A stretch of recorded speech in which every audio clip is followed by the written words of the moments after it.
For this video, I'm going to review how to understand the analytical settings and button pushes for the ferrule scans on the PSA 200 tablet. This is going to be a longer video, but I'm going to put in the description the timestamps for every single thing I'm going to go over, so use that as a table of contents to get you through to the part that you need to see specifically. As a reminder, I am using expert mode settings, and as I go throughout today, I will make sure that I notify when some of the settings are expert only mode and some of the settings are not. I'll make sure that's really clear. So to begin, I'm going to go ahead and open up some of the demo files that I have for the PS300, and I'm going to go over both image scans and quick scans because both, I think, have their unique properties to them when you talk about a PS300 scan with a ferrule scan. So I'll start with the garage floor quick scan, and then I'll jump into a garage lift wall for an image scan. So let's start with this one here. The first thing you're going to notice is it's going to open up a 2D view of your scan. At the very top, you'll notice that you have your entire scan area that you scanned with the scanner, and in this case, it was an 88.43 foot scan. The second thing you'll notice is this little square area that is highlighted red, and that's simply the view that you're looking at in this larger window down here. And this you can expand by zooming in and zooming out with your fingers, depending on where you need to go, or drag this over to the area you need to see. The next thing we're going to look at is actually what you see on the right side over here. And what this is representing is the data that you see over here on the left. What you can notice is that right now I have a lot of data points that are listed in here, and I haven't selected any one of them yet, and I will in a moment, but I want to start with what we're looking at right now. This table will actually take the data that's simply in this larger window and analyze it for you. Down here is the statistics screen. It shows you what your rebar diameter settings is at under parameters, which we're going to set in a moment. You'll know how to change that. Right here is the minimum value that you have set for your C min. And right now mine's set at, I'm going to long press the screen for a second. Mine's set right here at about 1.6 inches. That's what this line right here represents. You see the C min line, 1.6 inches deep. This number value shows me the number of rebars that actually are shallower than my C min, my minimum coverage value. And right now I have 0. You see that this is located here, and none of my rebars are shallower than that minimum value. This N value shows you the average rebar coverage of the scans that you have selected in here, of the rebar you've selected in this window. And this is your standard deviation for the current set of data that you have selected in this larger window. Now, if you ever need to go over what these variables mean, remember you have this help button up here that will open up the help window, and all the variables will be located right here for you to review that I'm also going to go over in this video. So just a reminder, that help button certainly will help you as you go forward. So that's a nice top-down approach to what we're looking at. And this window here, where it shows you your inches, it just simply tells you where you are in your scan. It tells you that this crosshair, this magenta line that's going top down, is located at 416.5 inches down my scan. So wherever the location is on this scan here, it's 416.5 inches down. And I'm located 1.5 inches deep on my scanner. So if I long press up here, you'll notice that it's going to highlight these darker. And as I move that Y value down, you're going to see that the scanners are highlighted as well. You can choose which scanner information you want to look at, because remember, you have 5 scanner data pieces on the tool, and each of them should be giving you back very similar information, but because they're analyzing a 6-inch area, each one's going to be analyzing its own little piece of data. So you can kind of do an average of looking at all these pieces of information. So that Y value simply is going to essentially tell you how far you're located down on the Y plane of the scanner. These last 2 pieces of information tell you how far deep you are at the top of your slab, where you have that depth set to, and the view window you have for this top-down view. And let me show you what that means. If I long press again in the middle of my scan area, I can drag my depth right here to go deeper. So if I drag this down here, you'll notice that the Z value is changing. Depth value, I'm now at 3.7 or so, 3.8. And the top-down view window is changing because the data points that I'm trying to find, these data points are now above that window, so I don't see those blue up here anymore because my view window is now deeper than them. If I long press again, I will now drag my view window back up, and I'll make this a really shallow window, and you'll see the implications of this in a moment. So now that that window is very, very shallow, it's saying that it's 0.2 inches, I'll go ahead and drag my depth way back up to the top, and you'll notice that when this is up here, I'm not seeing anything up here because the window I'm looking at is this small window here, and you can notice there's no rebar within that tiny window. But if I was to drag this small window down, I could actually start to see these pieces of rebar. So this is a nice way for you to check depth a little bit more minutely when things are popping up at certain depths. But most of the time, my default is to definitely have this depth window wider because I like to see all my information at once, and then I go into a deeper analysis if I need to. So I hope that's a nice understanding of what you're looking at the very beginning, 2D view and all of the things you see. Obviously, you have the ability to toggle to 3D if this is applicable to you. For QuickScan, it's not as applicable, but obviously you can do it. I'm going to go ahead and pinch zoom in, and you can see that now I'm able to move this around and see it in a three-dimensional view if I want to. I'm going to make one last note about the 2D view before I go on to parameters, because parameters affects the depth of your eye objects. You basically in parameters are going to set all the information you need to make sure that the scan is giving you the data you want. But when I click on these data points, so if I click on this point here, you'll notice it highlights it red. And what it's going to do is it's going to show you that this now window appears to show you the data information for that one specific piece of data. So it's telling me that that rebar diameter is 9/16. The coverage of that rebar data is 2.1, and it's located at 401.4 inches down from my original scan, from where it started. And the Y value of the piece of data I'm looking at is at the 5.3 inch setting. If there's questions about this section, please leave them in the comments, but it's pretty straightforward. You can see a lot of information on just this one 2D window. So now we'll go ahead and jump into the parameters section. Parameters section is really important because this is where you tell the tool how to think, how you want the tool to analyze and spit back information to you. Now, I mentioned at the beginning that I'm using expert mode, and what do I mean by that? Well, if you're in normal mode, the only two pieces of information you're going to see in parameters is diameter and diameter range. This cover and coverage range is only available in expert mode, and I'll explain those in a moment, but let me explain this first. When you're using the PS300, what you're asking the tool to do is to tell you the coverage of rebar on a certain slab. And so you basically make a scan and you tell the tool that your rebar diameter is, let's say in this case, 9/16 of an inch, which is what I have it set to. And if you're very confident, you can go ahead and say that there's no range on that, meaning you know that every single piece of rebar in here is 9/16 of an inch. You're not unsure at all, so you just say, nope, that's exactly what it is, and you ask it to analyze it, and then it then spits back to you exactly what the coverage is on that. As you can see here, coverage is set to auto. And to give you an example of that, you'll notice that no matter where I go on this scan, each one of these pieces of rebar is popping up as 9/16, because the tool is assuming that my rebar is all 9/16 no matter where I am. Even if I drag this down to another section of my scan, so I'll go to a new spot, all these pieces of data should come up as 9/16. Now, I have noticed on occasion that some of the data pieces do come up as slightly different than what I set. And for instance, here you can see that it's saying the diameter of this is mesh. And I'm assuming it's assuming that because if I go to another data piece on the same exact scan, so let me just move this up a little bit. You can see that now on the same piece of rebar that the scanner is finding, that object is coming up as 9/16. So you can see that it's working. It's probably speaking to itself with the other data pieces on it. But if you don't want the tool to spit back any mesh information, if you know that there's no mesh in your slab, in parameters, you can make sure that this detection mode is set to rebar only, and you can press OK. And now the tool only spit back out to you rebar information.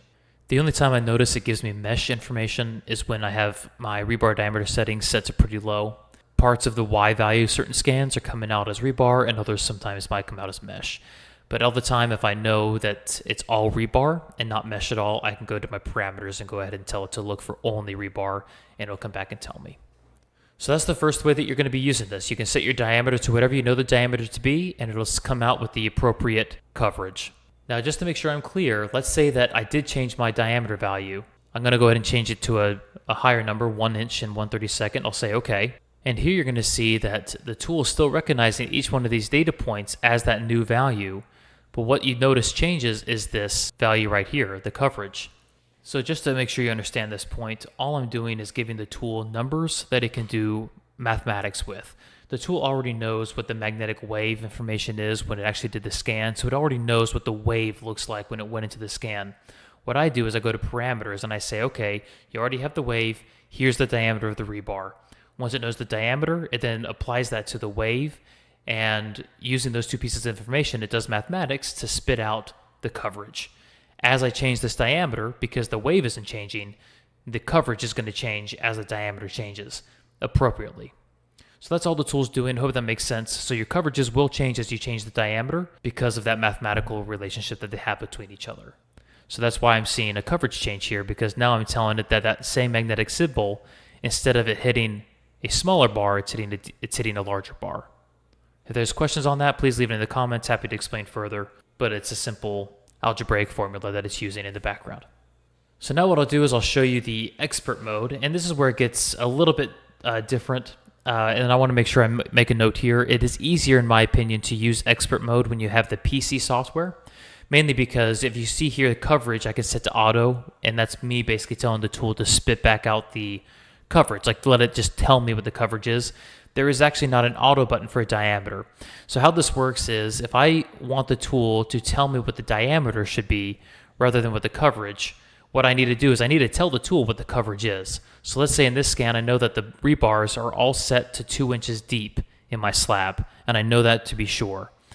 And now I tell the tool, I say, okay, the coverage is 2 inches, and now I want you to spit back out the diameter for me.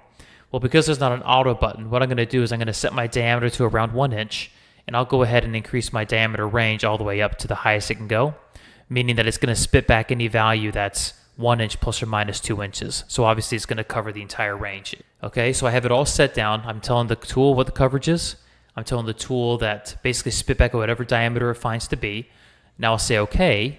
So now that the settings are set, what I can do is I'll go in here and you'll notice my coverage is now set to 2 inches.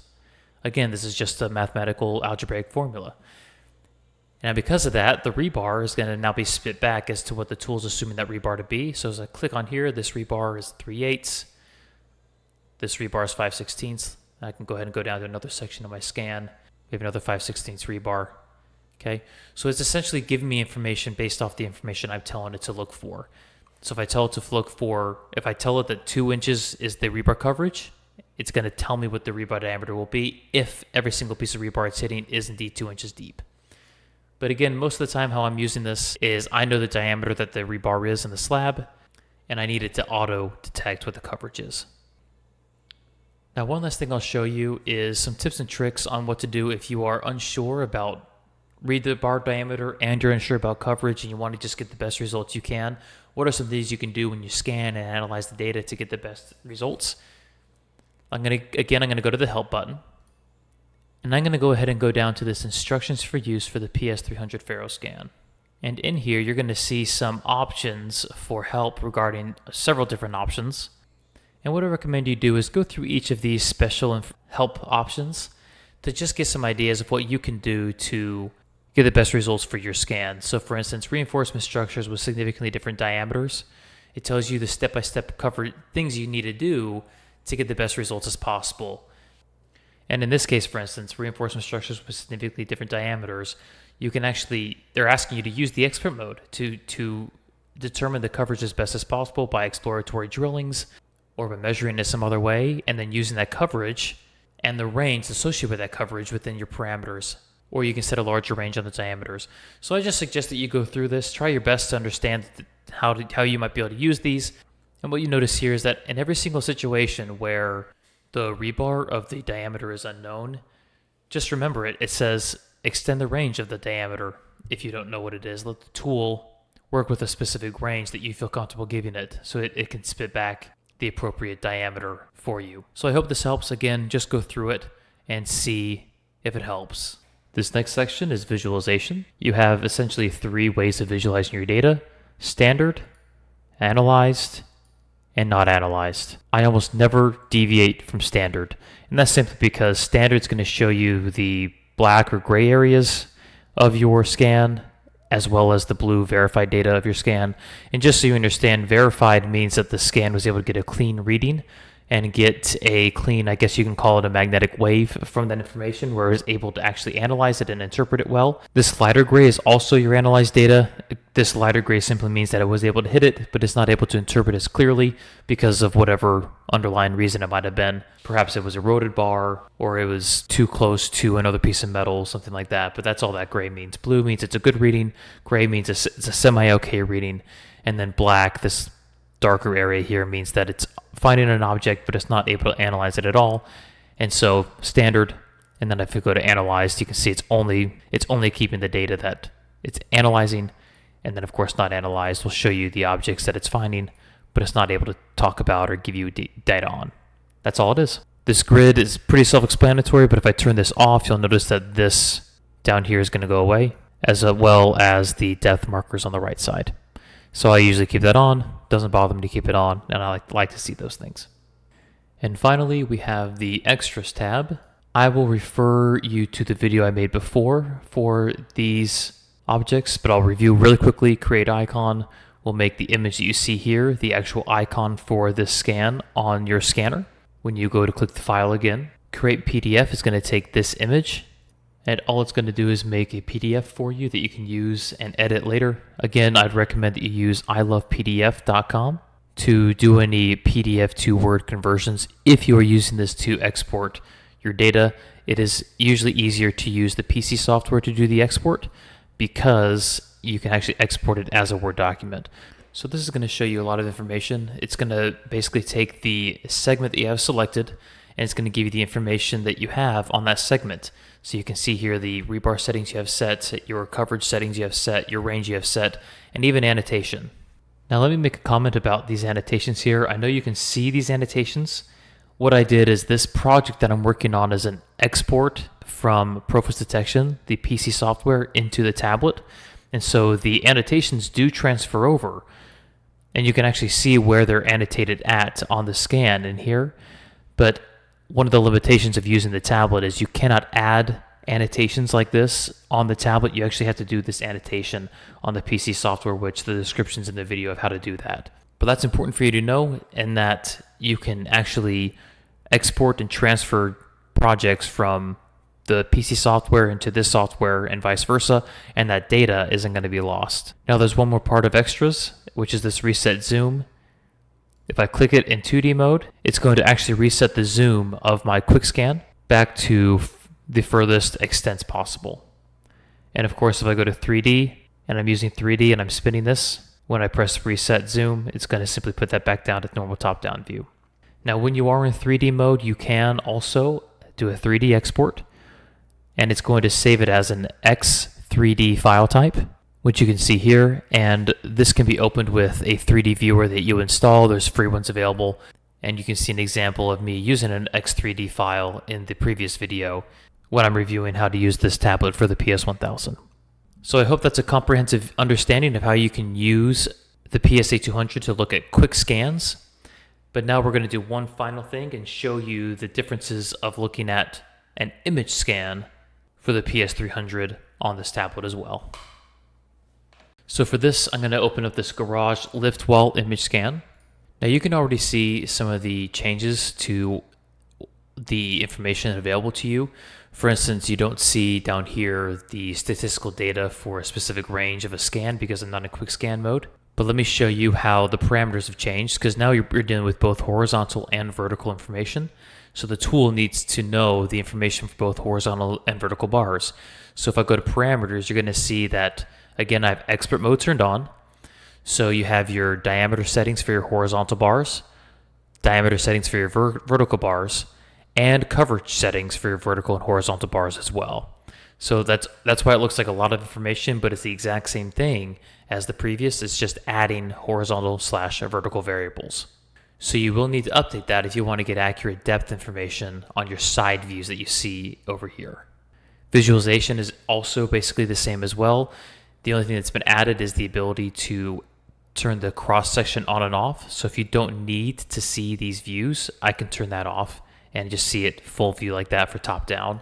I actually like to see the side views because side view shows me my depth, but that's just a preference. Extras have stayed the same as well, but let me show you a 3D image This is obviously a little bit more applicable to use as a 3D image than it would be if it was a QuickScan. And again, everything stays the same. You have a 3D export and a reset zoom button here for that. One button that's been added is this drill hole option. So for instance, I have my crosshairs set right here in the middle of my scan. If I go to drill hole, I can actually add a hole at the diameter of my choosing. So let's say I want to add a 2-inch hole there. I press OK, and it adds that hole there. And in 3D mode, you can actually see it on the 3D image as well. Now, these drill holes will be exported with your scan image when you do a PDF export. But that is it. Those are the only things that have been added to the information. And lastly, I want to review the final things here about the differences of this software and the PC software that I haven't gone over, or I also just want to recap it. Number one, as you remember, the parameters diameter of rebar can be set to auto in the PC software, and this one you actually have to mess with the range a little for it to auto detect the rebar diameter. In extras, you can export the 3D model of your image as a DXF, which can be saved in AutoCAD, and you also have a few other 3D exporting options. And the big one that I wanted to go over is these data points. Each one of these data points has information on it. It has an X, Y, Z location. It also has a coverage and rebar diameter. All of these data points can be exported as a CSV file in the Profis detection software, which is really helpful to see all your data at once and use Excel to organize it. You can look back at those videos and see how it's done. It's in there. But that's a big feature that is in the PC software that you can't do on the PSA 200. But that's about it. Everything else is basically interchangeable between the two softwares. So if there's any questions, please leave them in the comments. But I think this will help you.